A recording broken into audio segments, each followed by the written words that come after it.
प्रेक्षकांनो, आज खूप छान दाखवलंय ठिपक्याची रांगोळी। सगळेजण त्या हॉलमध्ये जमतायत। माई विचारतात, काय रे शशांक, इथे झोपणार आहे का तुम्ही दोघं जण? काय झालं? आता शशांक तो, अगं काही नाही माई, ते अपूर्वाचे पाय जरा सुजलेत ना, तिला वर खाली होत नाहीये म्हणून आम्ही इथे झोपतोय। आता सुवाई म्हणतात, हेच सांगायला आला होतास ना तू माझ्या रूम मध्ये? माई शशांकला टपली देतात आणि म्हणतात, काय रे तुला बोलता येत नव्हतं का शशांक? सुवाच्या खोलीत झोपायचं ना मग। सुवाई म्हणतात, काय रे शशांक, बाळा तुला हेच बोलायचं होतं ना, आणि तू विषय का टाळत होतास रे? विठू बाबा म्हणतात, अरे आता कळलं, गोल गोल बोलून विषय टाळत होतास ना। शशांक म्हणतो, तसं नाही हो बाबा, अपूर्वाला होत होता त्रास, पण तुमचा त्रास दिसत होता ना मला, तुमचे पण पाय दुखतात ना बाबा। मी तुमच्या खोलीत आलो तेव्हा तुम्ही गरम पाण्यात पाय टेकून बसला होतात, आता तुमचा बघवत नव्हता हो त्रास मला, उगाच तुम्हाला ओझं का आमचं? आता सुवाई म्हणतात, शशांक अरे आई वडिलांना कधीच मुलं ओझं नसतात रे, तुला पण कळेल लवकरच। विठू बाबा म्हणतात की अरे शशांक, तू कितीतरी मोठा होईपर्यंत तुला खांद्यावर बसून जत्रेत फिरवलंय मी, तुझा बाप भक्कम आहे लक्षात ठेव। अप्पू म्हणते, अरे नाही रे, असं नाही रे विठू बाबा, आम्हाला असं बरोबर नाही वाटलं तुम्हाला शिफ्ट व्हायला सांगणं। सॉरी ग सुवाई, मीच त्याला आयडिया दिली, पण आम्ही इथे कम्फर्टेबल आहोत। विठू बाबा म्हणतो, पण आम्ही नाही आहोत ना कम्फर्टेबल। सुवाई म्हणतात, चला एक काम करा, पटकन जा आणि खोलीत झोपा, चला हो आपण यांच्या खोलीत झोपू। अप्पू म्हणते, अरे विठू बाबा तुझे पाय दुखतील ना? विठू बाबा म्हणतात, अगं त्याचा काय संबंध अप्पू, अरे मी मंडईत चालत गेलो होतो, थोडं ओझं होतं ना हातामध्ये, त्यामुळे जरा पाय दुखले माझे। अरे एवढं काही नाहीये रे त्याचं। शशांक म्हणतो, बाबा तुम्ही असं हसण्यावारी नका नेऊ ही सगळी गोष्ट, बाबा मला दिसतोय तुमचा त्रास, तुम्ही नका पडू यात। आता विठू बाबा म्हणतो, अरे तुला सांगितलं ना मला काहीही झालेलं नाहीये, नका एवढी काळजी करू पोरांनो। सुवाई म्हणतात, जर आम्ही त्रास झाला तर आम्ही घरच्यांशी बोलू, असं तुमच्यासारखं परस्पर निर्णय घेणार नाही आम्ही, चला जा झोपा आमच्या खोलीत, आम्ही वरती जातोय आता। मानसी म्हणते, भाऊजी माझी तब्येत बरी नव्हती तेव्हा सुवाईची रूम घेतलीच होती की आम्ही। आता अमेय म्हणतो, हो पण ती काय कायमची मिळणार नाहीये बरं का तुम्हाला। सुवाई म्हणतात, हा हे मात्र आहे, चला रे इथलं चंबू गबाळा आवरा, आम्ही वर जातो आता, पण तुमच्या शहाणपणामुळे आमच्या नातवंडाला त्रास झालेला नाही चालणार आम्हाला। विठू बाबा म्हणतो, मलाही नाही चालणार, चल ग सुवा आपण जाऊया यांच्या रूम मध्ये झोपायला। आता शशांक पटकन त्याला विठू बाबाला बिलगतो, मिठी मारतो आणि सॉरी म्हणतो। सुवाई म्हणतात, काय रे खोली काय त्यांच्या एकट्याची नाहीये। आता ही अप्पू पटकन बिलगते सुवाईला आणि सॉरी म्हणते। थोडक्यात काय यांची बॉन्डिंग सुंदर दाखवली आहे। अप्पू आता सुवाईच्या खोलीत गेल्यावर रडायला लागते। शशांक म्हणतो, काय झालं अपूर्वा, बरं नाही का तुला, डॉक्टरांकडे जायचं का? अप्पू म्हणते, नाही रे खडूस, मला ना माझ्या बाबांची आठवण येतेय। शशांक म्हणतो, का काय झालं अपूर्वा, अगं तुला काही त्रास आहे का इथे? अगं सासरी त्रास झाल्यावर मुलींना माहेरची आठवण येते ना। अप्पू चिडते, आता म्हणते, तू वेडायस का रे खडूस, असं काही असतं, असं नसतं। शशांक म्हणतो, बरं बरं सॉरी माझं चुकलं। आता अप्पू म्हणते, अरे खडूस तसं नाहीये रे, माझ्या बाबांनी ना मला आतापर्यंत सगळ्या गोष्टी दिल्या बघ, कधी कधी मी मागितल्यावर दिल्या, कधी मी न मागता सुद्धा दिल्या। शशांक म्हणतो, अगं अपूर्वा मग ही खोली सुद्धा न मागताच मिळाली आहे ना।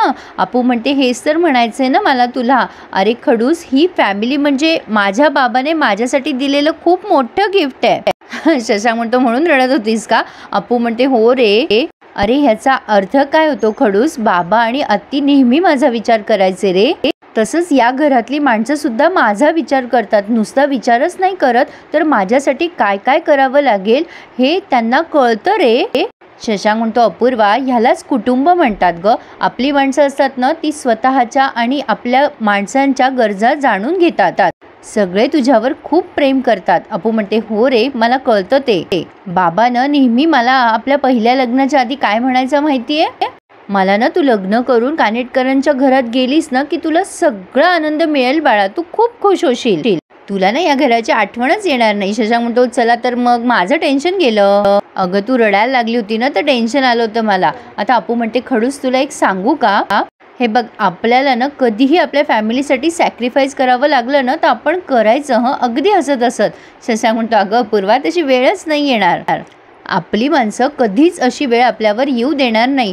तर अप्पू आता शशांकचा हात हातात घेते आणि म्हणते, प्रॉमिस लक्षात ठेव पण खडूस। शशांक म्हणतो, हो ग बाई मी लक्षात ठेवेल, पण माझ्या प्रॉमिसचं काय, तू केलं होतंस ना मला प्रॉमिस की तू वेळेवर जेवणार, वेळेवर झोपणार, झोपा मॅडम आता, टॅडी हजर आहे तुमच्यासाठी।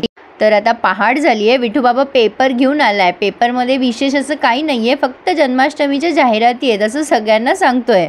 अमे आणि प्राची सांगतात की आपल्या अळीमध्ये म्हणजे खालच्या अळीमध्ये पण सेलिब्रिटी बोलवले जाणार आहेत. मस्त जोरदार तयारी चालू आहे. माईंना सेलिब्रिटी कळत नाही तेव्हा शशांक आणि अप्पू समजवतात, अगं माई प्रसिद्ध व्यक्ती जे असतात ना ते बोलवतात. आई म्हणतात, अगं बाई गंमतच आहे, चित्रपटात काम करणारी माणसं प्रत्यक्षात भेटतात की काय आपल्याला. ए चल ग सुहा, आपण जाऊया त्यांना बघायला. आता सगळ्या महिला मंडळ ठरवतात जाऊया. अमेय म्हणतो, अरे हो आजकाल तसं ट्रेडिशनच झालंय, म्हणजे सेलिब्रिटीला बोलवतात. शशांक म्हणतो, हो ना, मग गर्दी जमते की कार्यक्रम एकदम मजेत होतो. विठू बाबा म्हणतात, सेलिब्रिटीचं काय घेऊन बसलायत तुम्ही. आता ही सुमी म्हणते, बाबा मजा येते बघायला प्रत्यक्षात. विठू बाबा म्हणतो, मला नाही त्याचं अप्रूप वाटत. अरे मी तर असे कित्येक मोठे मोठे कलाकार बघितले. मानसी म्हणते, विठू बाबा खरंच तुम्ही ओळखतात सेलिब्रिटींना. ही सुमी पण विचारते, खरंच की काय बाबा. आता विठू बाबा मोठी मोठी फेकतोय प्रेक्षकांनो. विठू बाबा म्हणतो, उगीच नाही, मी माझ्या ऑफिसमध्ये सांस्कृतिक मंडळाचा अध्यक्ष होतो. प्राची म्हणते, कोणत्या कोणत्या सेलिब्रिटीला ओळखता विठू बाबा. विठू बाबा म्हणतो, कोण म्हणजे, अगं कोण म्हणजे तुला सांगतो अप्पू. अगं मला जर या आळीतल्या लोकांनी कल्पना दिली असती ना तर मी शब्द टाकला असता त्यांच्यासाठी. अरे काय माझी कोणाला किंमतच नाहीये. अरे पण यात माझं नुकसान नाहीये, त्यांचंच नुकसान आहे. आता अप्पू एक आयडिया काढते, अरे आपण जर आपल्या घरी दहीहंडी फोडली आणि इथे आपल्या घरी सेलिब्रिटीजला बोलवलं तर. माईंना आणि सगळ्यांनाच अप्पूची कल्पना जामच आवडली आहे. विठू बाबा म्हणतो, अप्पू काहीतरीच काय. आता अप्पू म्हणते, विठू बाबा असं पलटायचं नाही, तू आता म्हटलं ना तुझ्या शब्दाखातर येतील सेलिब्रिटीज. अरे आपण पण सोशल मीडियावर प्रमोशन करूया की आपल्या दहीहंडीचं. आता सगळ्यांनाच अप्पूची आयडिया पटली आहे. पण विठू बाबा धर्मसंकटात पडलाय. सगळेच आग्रह करताय विठू बाबाला की आता तुमच्या ओळखीने एखादा सेलिब्रिटी आणा आपल्या घरी. अप्पू म्हणते, अरे विठू बाबा त्यांना सांग की आमच्या घरी 2-2 काना येणार आहे. अप्पू अनाऊन्स करते, ठरलं तर मग या वर्षी आता कानेटकरांची दहीहंडी सेलिब्रिटी सोबत साजरी होणार आणि ती कानेटकरांची दहीहंडी अपूर्वा वर्तक कानेटकर फोडणार. हे ती पटकन आणि फास्ट बोलते. माई म्हणतात, काय बोललीस अप्पू तू. अरे देवा, आता सगळ्यांनाच टेन्शन आलंय. अप्पूच्या डोक्यात काय येईल ते काही सांगता येत नाही. सुवाई अप्पूला पुन्हा बोलायला लावतात, काय म्हणलीस अप्पू तू. अप्पू म्हणते, ती दहीहंडी अप्पू फोडणार. तिला बोलायलाही जमेना. खरं तर तिला माहिती आहे तिचं कोणी ऐकणार नाहीये. सुमी म्हणते, बरी आहेस ना अप्पू तू, आपण दोघी प्रेग्नेंट आहोत आता. अप्पू हसते आणि म्हणते, सुमे मला माहिती आहे ग, अगं ते माझ्याबद्दलच बोलतीये, तुझ्याबद्दल नाही बोलते, तू आराम कर. मी दहीहंडी फोडणार. मानसी म्हणते, अगो किती रिस्क आहे बाळा, कळतंय का तुला. अप्पू म्हणते, ए वहिनी मला ना माझं बाळ श्रीकृष्ण सारखं हवंय, मला नाही बोलायचं काही, मला फोडायची म्हणजे फोडायची दहीहंडी. मला डोहाळे लागले तसं समजा, माझ्या बाळाची इच्छा आहे. सुवाई तुझ्या नातवाची इच्छा आहे ग. अप्पू बोलायला लागल्यावर कोणाचं ऐकते का. पण शशांकची कमाल या प्रेक्षकांना सहन करायची. सगळे शशांककडे बघतायत आणि म्हणतायत, काय रे. आता शशांक म्हणतो, बघूया आपण करूया काहीतरी. आता सगळेजण अप्पूला टाळायसाठी पटापटा उठलेत तिथून. चला माई कामं पडलेत आपली. अप्पू विठू बाबाच्या मागे लागली. आता विठू बाबा म्हणतात, शशांक अरे काय रे. आता अप्पू लगेच शशांककडे धाव घेते, खडूस मला फोडायची आहे दहीहंडी. आता शशांक म्हणतो, बघूया, अरे मला उशीर झाला आता. अमेय म्हणतो, चला सेलिब्रिटी कोण येणार आहे ते फिक्स करा, फोन करा, चला चला. अप्पू म्हणते, खडूस असं काय करतोयस तू. शशांक म्हणतो, अपूर्वा बघूयात. अप्पू म्हणते, आत्ता चर्चा चालू आहे, मी फोडणार आहे रे खडूस. आता शशांक म्हणतो, मला उशीर होतोय, चला चला. अप्पू आता विठू बाबाच्या मागे लागली आहे. विठू बाबा म्हणतो, हा ते सगळं होईल, पण तुझ्या 2 मागण्या मागे घे ना बाळा. अगं हवं तर आपण 2 जण मैफिल रंगूया जन्माष्टमीच्या रात्री. अप्पू म्हणते, ते जमेल, पण माझ्या मागण्या मी मागे घेणार नाही खडूस. आता काही खरं नाही शशांकचं. पण इथे विठू बाबाला प्रश्न पडलाय, सेलिब्रिटी कुठून आणायचे. विठू बाबा बोलून गेलाय एकदम फॉर्म मध्ये, पण आता मात्र पंचायत झाली आहे. आता अप्पू शशांकशी भांडायला आली आहे. असं कसं पलटी मारू शकतोस तू. शशांक म्हणतो, अगं इथे पसारा होता म्हणून पलटी मारली. अप्पू म्हणते, टाळू नकोस तू, बाहेर विषय टाळलायस तू दहीहंडीचा. मी फोडणारे दहीहंडी ठरतंय ना आपलं. शशांक म्हणतो, अगं अपूर्वा मी मुद्दाम नाही वाढवला विषय तिथे. अप्पू म्हणते, का. शशांक म्हणतो, अगं विषय वाढवला असता तर उगाच सगळ्यांनी नाही म्हटलं असतं ना, तुला विरोध केला असता. अगं सगळे विरोध करताय म्हणून तू भांडली असती ना, म्हणून मी जरा निवळला तो विषय. अप्पू म्हणते, म्हणजे तुला काय म्हणायचंय, मी फक्त भांडणखोर आहे का. शशांक म्हणतो, भांडखोर असतं अपूर्वा ते, तू नाही आहेस भांडखोर, तू जर अशी हट्टी आहेस. तुझ्या मनासारखं नाही घडलं ना तर तू चिडचिड करतेस ग, विषय ताणवतेस. अप्पू म्हणते धरणार मी ताणून धरणार विषय. हे बघ मला ठरवायचंय की दहीहंडी मलाच फोडायची आहे. ठरलं असतं ना मगाशी मलाच फोडायची दहीहंडी म्हणून, पण आता तू विषय कमी केलास ना. आता सगळे नाही नाही म्हणणार ना. शशांक म्हणतो अगं म्हणणारच ना नाही. अगं त्याचं कारण असं आहे की सगळ्यांना तुझी काळजी वाटते की नाही बाळा.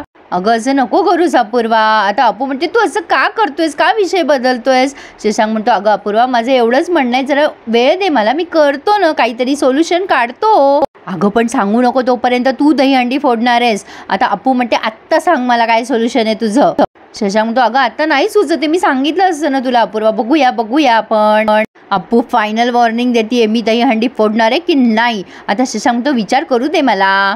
अप्पू म्हणजे दिला मी तुला वेळ, अख्खा 1 दिवस, उद्यापर्यंत मला तुझा निर्णय सांग आणि पटापट विचार करून सांग मला. आणि जर तू ह्या वेळेला माझं प्रॉमिस मोडलं ना तर खडूस मी.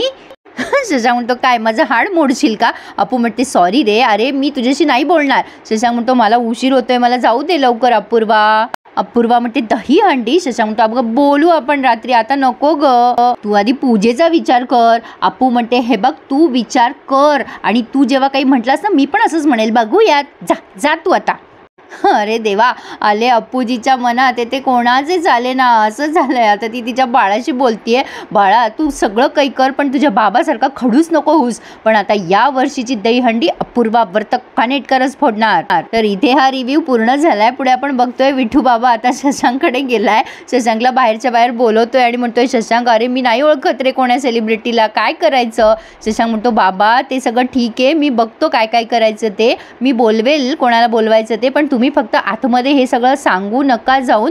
या वर्षीची दहीहंडी आपण मस्त करूयात, सगळ्या महिला मंडळांना लक्षात राहिली पाहिजे. सुवाई शशांकलाच ओरडतायत, अरे बाबा तुझ्या बायकोला समजून सांग, दहीहंडी फोडायची म्हणतीये ती. शशांक म्हणतो आई बघूयात आपण, करूयात काहीतरी सोयीस्कर प्रमाणे, काहीतरी होईल, तू नको टेन्शन घेऊस. आता शशांक कशी दहीहंडी सेलिब्रेट करणारे प्रेक्षकांनो उत्सुकता तर वाढली आहे आणि अप्पू मॅडमला ती दहीहंडी फोडायची आहे. काहीही झालं तरी चालेल, पण अप्पूला डोहाळे लागलेत म्हणे दहीहंडी फोडायचे. छान दाखवलंय त्यांनी आज. तर प्रेक्षकांनो रोज ह्याच वेळेमध्ये आपला रिव्ह्यू येत जाईल, थोडाफार वेळेचा फरक होईल, पण तुम्हाला कसा वाटला रिव्ह्यू नक्की कळवा. आणि ठिपक्याच्या रांगोळीचा रिव्ह्यू माझ्या आवाजात एन्जॉय करायला विसरू नका. त्यासाठी पटकन चॅनलला सबस्क्राईब करा. So subscribe my channel and enjoy my all reviews. धन्यवाद.